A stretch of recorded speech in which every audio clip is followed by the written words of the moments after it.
about Expert? Okay, experts, you know, I think I might have given some clues about this in the previous video, but obviously if they have all this need for research, they need a resource.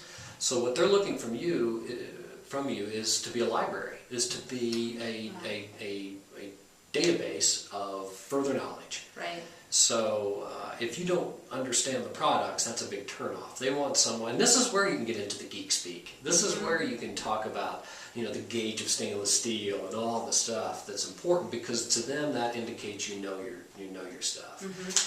And I think this is the person that you'll also want to get some of the what we call wampum, right? The collateral information. Here's the manual that goes with that. Here's the brochure. Here's some websites you can do research. You know, I notice you've got Consumer Reports. Here's some other magazines we use in the industry that help us understand other resources. Other resources, and I think that's particularly valuable because, you know, as everybody knows, any one magazine may not have a thorough opinion of the product's capabilities, and it's too bad that one negative review could, for the expert, turn them off on a very valuable appliance. So it's good to say, you know, I see that you've got that Consumer Report, which is great. Here's some others with a different perspective on this appliance, just to give them a broader understanding.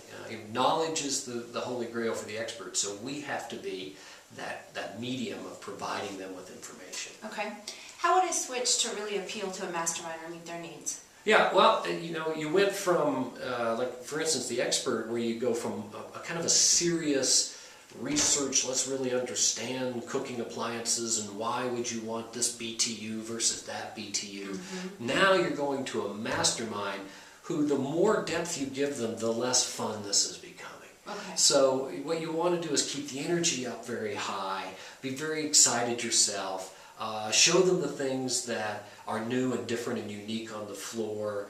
You know, that's almost like a divining rod of enthusiasm. You show them what's cool and see what trips their trigger. Okay. You know, the joke is, if you walk up on a mastermind who's opening and shutting a refrigerator door because of the ramp up, you know, the theater lighting, it's probably already sold. Now you just got to bring them to the register, because they've already identified, this is cool, I want this in my house. So don't oversell.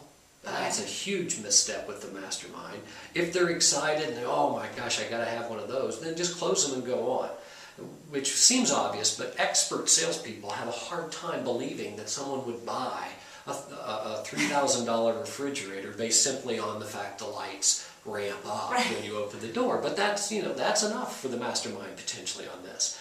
So, and the more you talk about it, the more you say, well, let me show you all the other very important and valuable features.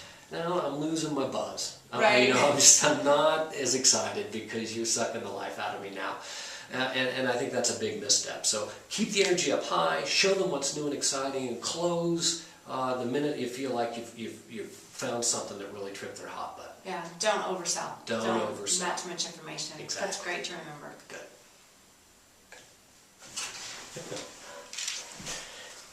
Womp. Boy, that is true with the expert. Just on the